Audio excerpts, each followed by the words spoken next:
Of auto dealers એસોસિएशन એટલે કે ફાળાના vice પ્રેસિडेंट Sai Girdhar साहब जुड़ाए गया है। साई सर, स्वागत आपका सीएनबीसी बाजार पर। और सर सबसे पहले यही एक चीज़ जानना चाहेंगे, 15 अगस्त को पीएम जी ने लाल किले से एक घोषणा की थी कि हम आने वाले समय के अंदर जीएसटी घटाएंगे, और 5 सितंबर को हमने जीएसटी का कट आते हुए देखा। सर, ये दोनों तारीख के बीच में एक सर स्थिति क्या बदली हुई है, उसके बारे में पहले सूचना बताना चाहूँगा, क्योंकि उससे ग्राहकों का सेंटीमेंट कैसा रहा है इसके बीच में। ये 15 सितंबर को जो हमारे देश के प्रधानमंत्री ने लाल किले से अनाउंस करा था regarding the new GST reforms, और 5 अगस्त को हमारे पास क्लैरिटी, 5 सितंबर को हमारे पास में क्लैरिटी आ गया था कि वो रिफॉर्म्स किस शेप में आएंगे। थोड़ा सा अगर 15 अगस्त के बाद का जरा माहौल की बात करें तो डेफिनेटली कंफ्यूजन था, कस्टमर्स को क्लैरिटी नहीं थी, थोड़ा सा वेट एंड वॉच वाली पॉलिसीज अपना रहे थे। इनफैक्ट डीलर्स को, ओईएम्स को, मैन्युफैक्चरर्स को, उनको भी नहीं पता था कि स्थिति किस तरफ जाएगी। लेकिन 5 सितंबर के बाद में मेरा मानना है कि पूरा क्लैरिटी आ चुका है। इनफैक्ट जब हम आपसे अभी बात कर रहे हैं, आज की डेट में मोस्टली सारे ऑटोमोबाइल शोरूम्स के ऊपर में, जो कि 22 सितंबर से प्राइस लिस्ट एप्लीकेबल होंगी न्यू जीएसटी रेट्स के हिसाब से, वो प्राइसेस हर शोरूम में एप्लीकेबल है, अवेलेबल है। ग्राहक आज की डेट में जाकर के वो प्राइसेस देख सकते हैं, अपनी गाड़ियां बुक करा सकते हैं। इनफैक्ट बहुत सारी ऑटोमोबाइल कंपनीज ने तो एक कदम और आगे बढ़ा दिया है कि भैया 22 सितंबर तक की भी क्यों वेट करें, आपने अगर गाड़ी आज लेनी है तो आज ही 22 सितंबर के रेट में आप गाड़ी ले लीजिए।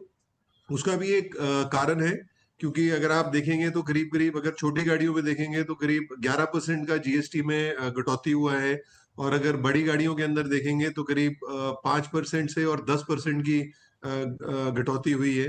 तो ऐसा क्या कारण है कि कंपनीज आज की डेट के अंदर में, कंपनीज और डीलर्स मिलकर के आज की डेट में ग्राहकों को वो एडवांटेज प्लस डिस्काउंट्स देने को राजी हैं। कुछ हद तक जो अभी सेस को लेकर के जो क्लैरिटी नहीं आ पाई है, क्योंकि हर एक डीलर के खाते में जो सेस का पैसा है वो क्रेडिट पड़ा हुआ है उसके डीलर्स के खातों के अंदर में, और सेस पे अभी क्लैरिटी नहीं है कि क्योंकि 22 सितंबर से सेस एबॉलिश हो जाएगा, सेस खत्म हो जाएगा, तो जो वो क्रेडिट बैलेंस है उसका क्या होगा। तो आज की डेट में सारे जो ओईएम्स और डीलर्स हैं उनकी यही मुहिम है कि जितना स्टॉक कम हो सके 22 सितंबर तक उतना स्टॉक कम करें, और इसके लिए ग्राहकों के लिए एक एडवांटेजेस पोजीशन है कि जी खोल करके उनको डिस्काउंट्स मिल रहे हैं गाड़ियों के ऊपर। जी सर, आपने सेस की बात की, और मैं उसी के आपसे एक एक्सटेंडेड सवाल भी पूछना चाहूँगा, क्योंकि जो आपको मतलब कि डीलर्स को सबसे ज़्यादा अफेक्ट करने वाला जीएसटी का जो पार्ट है वो ये सेस वाला ही है। सर, क्या एक्चुअल इफेक्ट आपके बिजनेस पर ये सेस की वजह से हमें आते हुए देखने को मिलेगा? देखिए, सबसे पहले तो मैं आपको क्लैरिटी देना चाहूंगा, ये सेस का मसला है क्या। आज तक 2017 से और आज तक जो भी हमारे पास में गाड़ियां आती हैं उसमें, फोर व्हीलर्स की अगर मैं बात कर रहा हूं तो 1% से लेकर के और 22% तक का गाड़ी से गाड़ी रिलेटेड उसमें सेस लगता था। सेस का जो लॉ था वो ये था कि सेस को आप सिर्फ सेस के अगेंस्ट में ऑफसेट कर सकते हैं।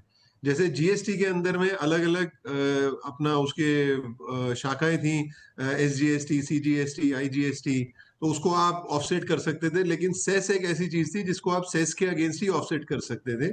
जो अभी लॉ कहता है कि वंस सेस अगर एबॉलिश हो जाता है तो जो भी आपका क्रेडिट बैलेंस है उसके लिए लॉ साइलेंट है, उसके ऊपर में कहीं पर भी कुछ नहीं लिखा हुआ कि उस बैलेंस का क्या होगा। इसलिए आज की डेट में अगर हम ऑफिसर्स की बात करें फाइनेंस डिपार्टमेंट के, तो वो सारे ऑफिसर्स यही कहते हैं, साहब कि जो भी पैसा अगर आपका क्रेडिट पड़ा है तो वो लैप्स कर जाएगा, वो आपको नहीं मिलेगा वापस। हमारा मानना है ये एक एलिजिमेट पैसा है, एक क्योंकि हम एक बेसिकली टैक्स कलेक्टर्स हैं सरकार के लिए, हम टैक्स कलेक्ट करते हैं और सरकार में जमा कराते हैं। तो जब आप कलेक्शन का आपके ऊपर में है तो आपको नुकसान नहीं होना चाहिए उस कलेक्शन के अंदर में। और अभी भी हमारा मानना है कि सरकार इसके अंदर में डेफिनेटली कोई ना कोई इसके अंदर में कोई सोल्यूशन निकालेंगी। मीडिया के माध्यम से जो अपनी फाइनेंस मिनिस्टर हैं उन्होंने भी बोला है कि इसके लिए कोई ना कोई सोल्यूशन की कोई ना कोई प्रोग्राम चल रहा है कि कोई इसमें सोल्यूशन आ जाए। लेकिन जब तक कोई सोल्यूशन नहीं आता और कोई क्लैरिटी नहीं है, तब तक डीलर्स का और ओईएम्स का एक ही मुहिम है कि जितने भी हाई सेस वाली आपकी गाड़ियां हैं, ये मिड साइड सेगमेंट वाली और लग्जरी सेगमेंट वाली जो गाड़ियां हैं, उनका स्टॉक जितना कम आप कर सकते हैं, जितना आप उनका गाड़ियों को बिलिंग करके सेस को यूटिलाइज कर सकते हैं, वो यूटिलाइज कर लीजिए, so that quantum of loss और जो क्वांटम एट स्टेक है वो 22 सितंबर को जितना कम हो उतना अपने लिए बेटर है। और सर आखिरी में आपसे ये भी पूछना चाहूँगा, आपने वैसे तो कहा कि एफएम को आपने बोला है, लेकिन सर किस लेवल पे आपने गवर्नमेंट को इस इशू के बारे में रिप्रेजेंटेशन दिया है और आपको क्या रिस्पांस मिला है गवर्नमेंट की ओर से? देखिए, हमने ऑलरेडी सेस को लेकर के जो रिप्रेजेंटेशन है, हमने वो फाइनेंस मिनिस्ट्री को रिप्रेजेंटेशन दे दी है। जो हमारी नोडल मिनिस्ट्री है, मिनिस्ट्री ऑफ हेवी इंडस्ट्री, हमने उनको रिप्रेजेंटेशन दी है। हमने पीयूष गोयल जी को कॉमर्स मिनिस्ट्री के अंदर में हमने रिप्रेजेंटेशन दी है। इनफैक्ट हमने प्रधानमंत्री जी तक को ये रिप्रेजेंटेशन दी है, क्योंकि हमारा मानना है कि जो क्वांटम एट स्टेक है, जो सेस के अंदर में जो पैसा है, वो बहुत ही बड़ा एक अमाउंट है और ये डीलर्स का एक वर्किंग कैपिटल का एक मेजर हिस्सा होता है। अगर आज आप उस मेजर हिस्से को ही आप वाइप ऑफ कर देंगे, या उसको आप लैप्स कर देंगे या खत्म कर देंगे, तो त्योहार आने से पहले डीलर्स के ऊपर में एक बहुत नेगेटिव असर पड़ेगा। तो इसके लिए हमने सबको दिया है। जहां तक कि हमें अभी तक श्योरेंस मिली है, आश्वासन मिला है कि इसके ऊपर में सरकार वर्क कर रही है, काम कर रहे हैं।